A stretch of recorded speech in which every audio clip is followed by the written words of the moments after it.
See you on God. Hello, all. Good afternoon, Wado. Thank you for watching. So this is day 4 of reading Propaganda by Edward Bernays.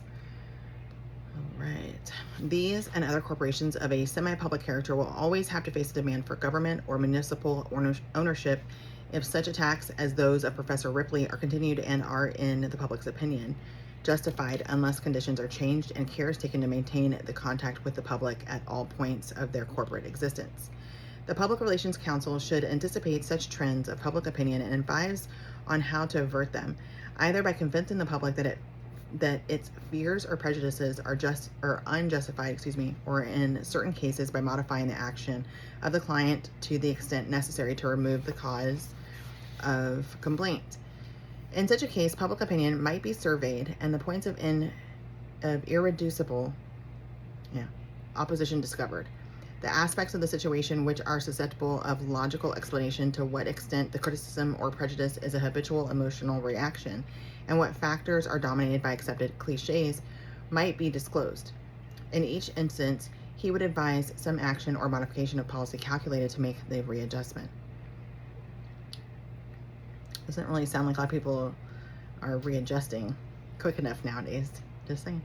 While government ownership is in most instances only varyingly a remote possibility, public ownership of big business through the increasing popular investment in stocks and bonds is becoming more and more a fact. The importance of public relations from this standpoint is to be judged by the fact that particularly all prosperous corporations expect at some time to enlarge operations, and will need to float new stock or bond issues. The success of such issues depends upon the general record of the concern in the business world and also upon the goodwill it has been able to create in the general public.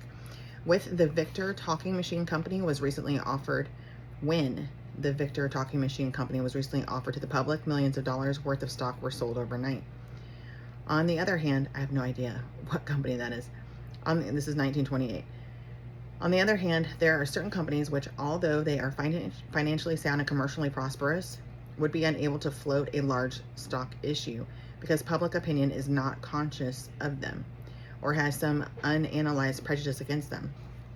To such an extent is the successful floating of stocks and bonds dependent upon the public favor that the success of a new merger may stand or fall upon the public acceptance which is created for it.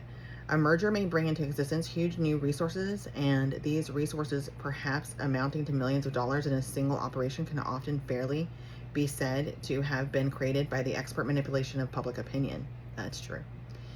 It must be repeated that I am not speaking of artificial value given to a stock by dishonest propaganda or stock manipulation, but of the real economic values which are created when genuine public acceptance is gained for an industrial enterprise and becomes a real partner in it.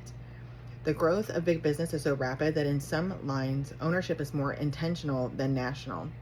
It is necessary to reach ever larger groups of people in modern industry and commerce are to be financed. Americans have purchased billions of dollars of foreign industrial securities since the war, and Europeans own. It is estimated between $1 and $2 billion worth of ours. In each case, public acceptance must be obtained for the issue and the enterprise behind it. While I was reading that, I was thinking about that movie, Oh Brother, Where Art Thou? It's really good. If you haven't seen it, it's so good. And anyway, tons of laughs in that.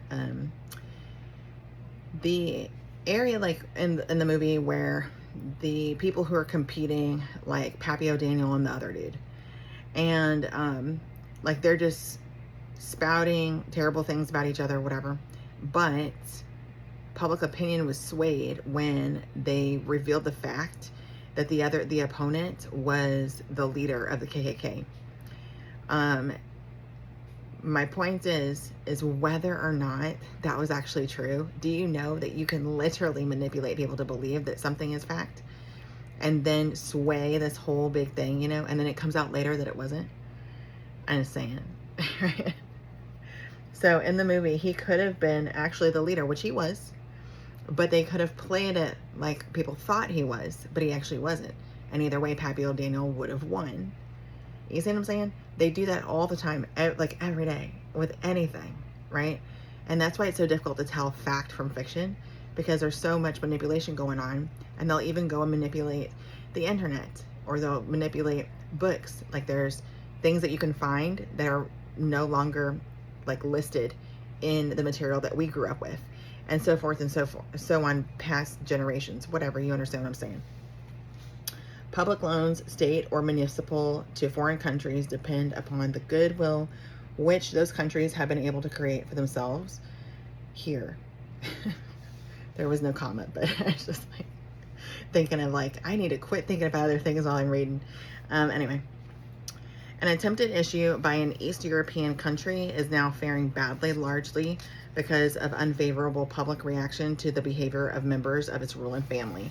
But other countries have no difficulty in placing any issue because the public is already convinced of the prosperity of these nations and the stability of their governments. The new technique of public relations counsel is serving a very useful purpose in business by acting as a complement to legitimate advertisers and advertising, and helping to break down unfair, competitive, exaggerated, and over-empathetic advertising by reaching the public with the truth through other channels than advertising. Where two competitors in a field are fighting each other with this type of advertising, they are undermining that particular industry to a point where the public may lose confidence in the whole industry. The only way to combat such unethical methods is for ethical members of the industry to use the weapon of propaganda in order to bring out the basic truths of the situation.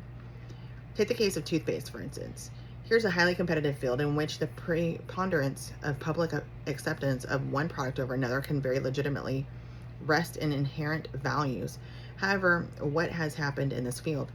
One or two of the large manufacturers have asserted advantages for their toothpaste, which no single toothpaste discovered up to the present time can possibly have. Okay, buckle up. The competing manufacturer is put in the position either of overemphasizing an already exaggerated emphasis, or of letting the overemphasis of his competitor to take away his markets.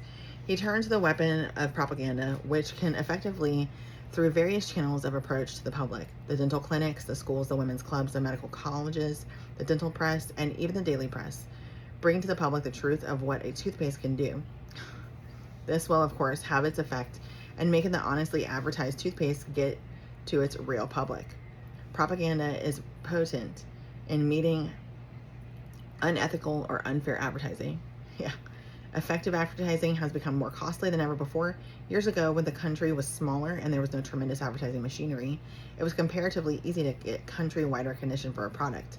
A corps of traveling salesmen might persuade the retailers with a few cigars and a repertory of funny stories to display and commend their article on a nationwide scale. Today, a small industry is swamped unless it can find appropriate and relatively inexpensive means of making known the special virtues of its product. While larger industries have sought to overcome the difficulty by cooperative advertising, in which associations of industries compete with other associations, mass advertising has produced new kinds of competition. Competition between rival products in the same line is, of course, as old as economic life itself. In recent years, much has been said of the new competition. We have discussed it in a previous chapter between one group of products and another. Stone competes against wood for building, linoleum against carpets, oranges against apples, tin against asbestos for roofing. This type of competition has been humorously illustrated by Mr. O.H. Cheney, Vice President of the American Exchange and Irving Trust Company of New York, in a speech before the Chicago Business Secretaries Forum. Man, I was really hoping he was going to spill some stuff about the toothpaste and everything, because we already know that it's better to make your own. Do you represent the millenary, MILLINERY trades? Said Mr. Cheney. The man at your side may serve, and that's in quotes, and this is in quotes also. The man at your side may serve the fur industry, and by promoting the style of big fur collars on women's coats, he is ruining the hat business by forcing women to wear small and inexpensive hats. You may be interested in the ankles of the fair sex. You may represent the silk hosiery industry. You have two brave rivals who are ready to fight to the death, to spend millions in the fight for the glory of those ankles. Oh my God, that is true, right? The leather industry, which has suffered from the low shoe vogue, and the fabrics manufacturers who yearn for the good old days when skirts were skirts, and still in quotes. If you represent the plumbing and heating business, you are the mortal enemy of the textile industry because warmer homes mean lighter clothes. If you represent the printers, how can you shake hands with the radio equipment man? I was literally thinking about warmer homes. You know, like how they used to back in the day, you can look it up. They used to literally cool, the insides of homes, pantries, what have you, by making sure they build the home in the proper direction. That way, when the sun comes up, it's on a certain, area or whatever. The winds blow in this direction and stuff like that. You can see those homes built in like the 1800s and whatnot. They're super, super cool to live in, right? As long as they're not surrounded by the concrete jungle and all that kind of stuff. But in general, like, because I always thought, how the heck did they do it? Them polyester pants and whatnot, them heavy skirts and stuff. They had the breezes coming through. They had it to where shade was on the side of the house that was the most fill in the blank, or however it was that they did. But they did it, and I kind of feel like that the Amish build that way too, but I'm not really sure. Anyway, these are really only obvious forms of what I have called the new, and yeah, we're still in quotes. And just like, I don't know how it's stacked, but anyway. Obvious forms of what I have called the new competition. The old competition was that between the members of each trade organization. One phase of the new competition is that between the trade associations themselves, between you gentlemen who represent those industries. Inter-commodity competition is the new competition between products used alternatively for the same purpose. Inter-industrial competition is the new competition between apparently unrelated industries which affect each other, or between such industries as compete for the consumer's dollar, and that means practically all industries. Still in quotes. Inter-commodity competition is, of course, the most spectacular of all. It is the one which seems most of all to have caught the business imagination of the country. More and more businessmen are beginning to appreciate what inter-commodity competition means to them. More and more they are calling upon their trade associations to help them, because inter-commodity competition cannot be fought single-handed. Still in quotes. Take the Great War on the dining room table, for instance. 3 times a day, practically every dining room table in the country is the scene of a fierce battle in the new competition. Shall we have prunes for breakfast? No, cried the embattled orange growers and the massed legions of pineapple canners. Shall we eat sauerkraut? Why not eat green olives? Is the answer of the Spaniards. Eat macaroni as a change from potatoes, says one advertiser, and will the potato growers take this challenge lying down? Still in quotes. The doctors and dietitians tell us that a normal hardworking man needs only about 2,000 or 3,000 calories of food a day. A baker, I suppose, needs a little less, but what am I to do? The fruit growers, the wheat raisers, the meat packers, the milk producers, the fishermen all want me to eat more of their products and are spending millions of dollars a year to convince me. Am I to eat to the point of exhaustion, or am I to obey the doctor and let the farmer and the food packer and the retailer go broke? Am I to balance my diet in proportion to the advertising appropriations of the various producers, or am I to balance my diet scientifically and let those who overproduce go bankrupt? The new competition is probably keenest in the food industries, because there we have a very real limitation on what we can consume. In spite of higher incomes and higher living standards, we cannot eat more than we can eat. End quote. I believe that competition in the future will not be only an advertising competition between individual products or between big associations, but that it will in addition be a competition to propaganda. That it absolutely is.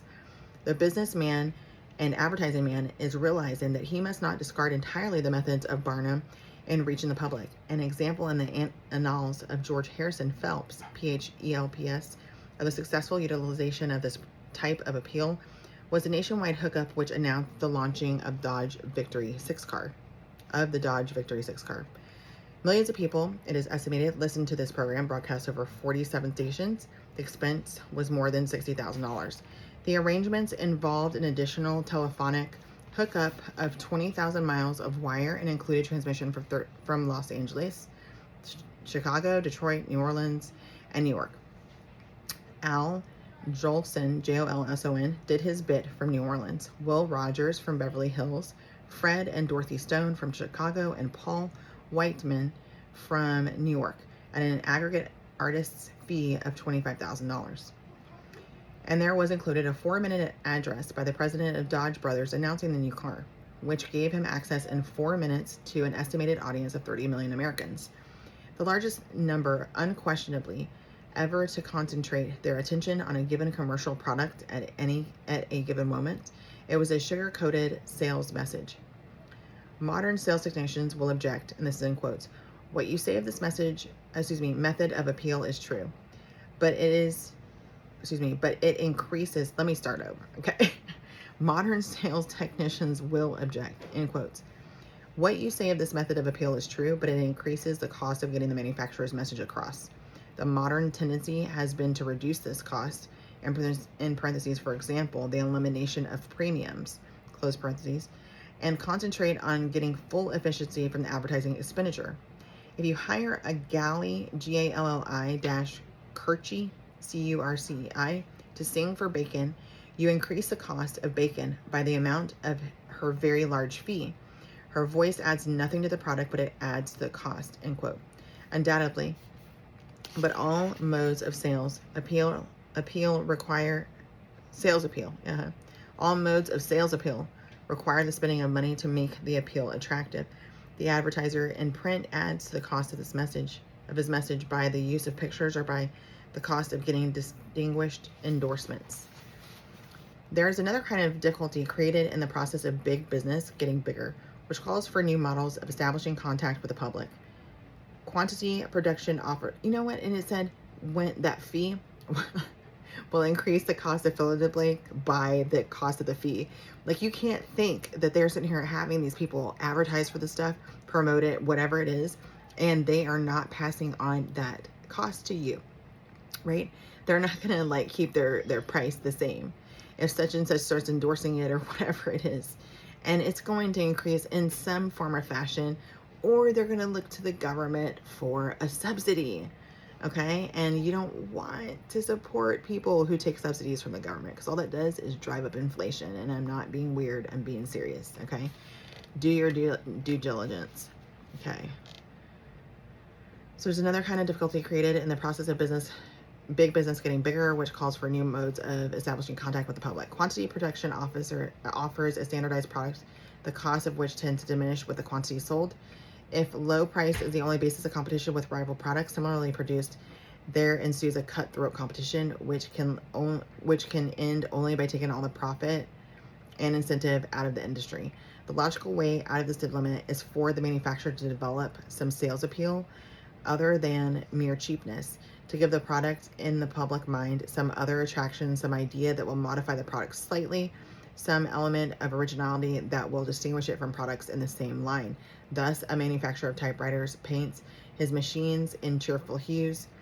These special types of appeal can be popularized by the manipulation of the principles familiar to the propagandist, the principles of gregariousness, obedience to authority, emulation, and the like. A minor element can be made to assume economic importance by being established in the public mind as a matter of style. Mass production can be split up. Big business will still leave room for small business. Next to a huge department store, there may be located a tiny specialty shop, which makes a very good thing. Very good living, excuse me. I heard my son and I was like, what's he? Okay. The problem of bringing large hats back into fashion was undertaken by a propagandist. The millinery industry 2 years ago was menaced by the prevalence of the simple felt hat, which was crowding out the manufacture of all other kinds of hats and hat ornaments. It was found that hats could roughly be classified in 6 types. It was found, too, that 4 groups might help to change hat fashions: the society leader, the style expert, the fashion editor and writer, the artist who might give artistic approval to the styles, and beautiful mannequins. The problem, then, was to bring these groups together before an audience of hat buyers. A committee of prominent artists was organized to choose the most beautiful girls in New York to wear in a series of tableaux, Tableaux, the most beautiful hats in the style classifications at a fashion fete, Fete, at a leading hotel. A committee was formed of distinguished American women who, on the basis of their interest in the development of an American industry, were willing to add the authority of their names to the idea. A style committee was formed of editors of fashion magazines and other prominent fashion authorities who were willing to support the idea. The girls in their lovely hats and costumes paraded on their running board before an audience of the entire trade. The news of the event affected the buying habits not only of the onlookers but also of the women throughout the country. The story of the event was flashed to the consumer by her newspaper as well as by the advertisements of her favorite store. Broadsides went to the millinery buyer from the manufacturer. One manufacturer stated that whereas before the show he had not sold any large trimmed hats, after it he had sold thousands.